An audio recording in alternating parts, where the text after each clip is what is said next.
বাংলাদেশ যদি 5 আগস্টের পর পুরাপুরি ফ্যাসিবাদ মুক্ত হয়ে যেত তাইলে তো আজকে তাদের এই স্লোগানের দরকার ছিল। ফ্যাসিবাদ মুক্ত হয়নি বলে এই যুদ্ধ হচ্ছে। বাংলাদেশে আইন শৃঙ্খলা পরিস্থিতি অতি সম্প্রতি পরিকল্পিতভাবে ষড়যন্ত্র করে হয়তোবা তার অবনতি ঘটানো হচ্ছে। এই অবস্থায় যদি বাংলাদেশে কোনো নির্বাচন হয়, আমাকে সাংবাদিক বন্ধুরা বলেছিলেন আপনি কি মনে করেন? আমি বলেছিলাম it will be the genocide of election. এটা ইলেকশনকে একদম খতম করবে, চরম বিশৃঙ্খলা হবে, রক্তের বন্যায় বাংলাদেশ বেশি যাবে। আমরা এটা চাই। আমরা চাই সকল ক্ষেত্রে প্রয়োজনীয় সংস্কার সাধন করে দেশে আইন শৃঙ্খলা ফিরিয়ে এনে জনগণকে স্বস্তির সাথে তার ভোট প্রয়োগের সুযোগ তৈরি করে দিতে হবে। গত 15.5 বছরে যারা নতুন করে ভোটার হয়েছে তাদের প্রত্যেককে ভোটার লিস্টে অন্তর্ভুক্ত করতে হবে। আওয়ামী লীগ যে 2.25 কোটি ফলস ভোটার তৈরি করে রেখেছিল, এদেরকে কেটে সাফ করতে হবে। যারা দুনিয়া থেকে বিদায় নিয়েছে তাদের নাম বাদ দিতে হবে। এবারকার এই আন্দোলনে প্রবাসী বাংলাদেশে সারা দুনিয়ায় আমাদের সাথে যুদ্ধ করেছে, তাদের প্রত্যেকের ভোট নিশ্চিত করতে হবে। এই কাজগুলো করেই একটা সুষ্ঠু নির্বাচনের দিকে যেতে হবে। তবে দৈনন্দিন জীবনে মানুষকে কিছু আইনগত কিছু প্রশাসনিক সহায়তা নিতে হয়। এখন ইউনিয়ন পরিষদগুলো আওয়ামী লীগের ছিল, জোর করে ভাই ভাতিজা শালা সম্বন্ধিক মিলে তারা দখল করেছিল। এরা এখন পালিয়ে গেছে, মেম্বাররা পালিয়ে গেছে, চেয়ারম্যান নাই, মেম্বার নাই, মানুষ যাবে কার কাছে? প্রশাসক, এতগুলো মানুষের দায়িত্ব এই প্রশাসক নেবে যাদেরকে জনগণ নিজেদের প্রতিনিধি মনে করে না, বরঞ্চ এরা ঘুষের রেট বাড়িয়ে দিয়ে মানুষকে আরো বেশি হয়রানি করছে। পৌরসভা ভেঙে দেওয়া হয়েছে, সেখানে কোনো নির্বাচিত জনপ্রতিনিধি নেই। সিটি কর্পোরেশন ভেঙে দেওয়া হয়েছে, সেখানে কোনো জনপ্রতিনিধি নেই। জেলা পরিষদ ভেঙে দেওয়া হয়েছে, উপজেলা পরিষদ ভেঙে দেওয়া হয়েছে, সেখানে কোনো জনপ্রতিনিধি নেই। প্রতিদিন মানুষের জনদুর্ভোগ হচ্ছে।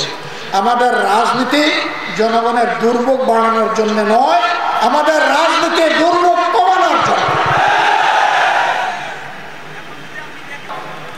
54 বছর ধরে যে সমস্ত দল বাংলাদেশকে শাসন করেছেন তাদের শাসন আমলটা কেমন ছিল?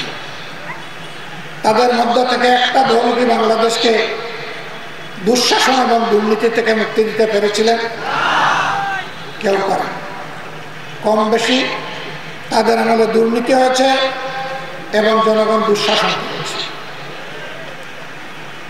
5 আগস্ট পট পরিবর্তনের পর আগে যারা লুটেরা, চাঁদাবাজ, দখলদার, খনি, গুম এবং হত্যাকারী, দর্শক, তারা তো পালিয়ে গেছে অথবা আত্মগোপনে চলে গেছে। এখন আমরা আছি কারা? যারা 15.5 বছর এই স্বৈরাচারের নির্যাতনের শিকার হয়ে অসংখ্য সহকর্মীকে হারিয়েছি, অসংখ্য ভাইকে বোনকে গুম করা হয়েছে, অসংখ্য সহকর্মীকে বারবার দফায় দফায় জেলে যেতে হয়েছে, অনেকে পঙ্গু হয়েছেন, অনেকে আহত হয়েছে। সেই কষ্টে জনগণ নিয়ে আমরা আছি। এই পরিবর্তনের দিনই আমরা আমাদের দলীয় সহকর্মী এবং দেশবাসীর কাছে একটা অনুরোধ জানিয়েছিলাম যে আল্লাহ তাআলার শুকরিয়া, আল্লাহ রাব্বুল আলামিন আমাদের বুকের উপর থেকে পাথর সরিয়ে দিয়েছে। আসল নাগরিক হিসেবে আমরা দায়িত্বশীলতার পরিচয় দিই, আমরা ধৈর্য ধরি, আমরা শান্ত থাকি এবং আমরা বাংলাদেশকে গঠন করার জন্য নিজেদের সমস্ত শক্তি দিই। কিন্তু আফসোস, আগের চাঁদাবাজরা গিয়েছে, এখন সর্বস্তরে মানুষ বলে শুধু হাত বদল হয়েছে, মানুষ বলে রেট একটু বৃদ্ধি পেয়েছে। সেদিন একজন বড় ব্যবসায়ী বললেন, আগে মাসে মাসে ওই লুটেরা এত করে নিত, এখনকার যারা আসে তারা এসে বলে রেট বাড়াইয়ে দেন। আমি জিজ্ঞেস করলাম রেট কেন বাড়াতে হবে? বলে যে ওরা তো 15.5 বছর খেয়েছে, আমাদের কপালে কয়দিন আছে জানি না, যে কয়দিন আছে সেই কয়দিনে আমাদের পেটটা ভরে দেবে। আচ্ছা, এটা একটা কথা হলো? এতগুলা মানুষ জীবন দিল, এতগুলা মানুষ পঙ্গু হলো, তোমারই তো সহকর্মী, তোমারই একজন ভাই এখন আর দুনিয়ায় নাই, একজন বোন দুনিয়ায় নাই, তাদের মুখের দিকে, তাদের রক্তের দিকে তুমি কি একটু তাকাবা না?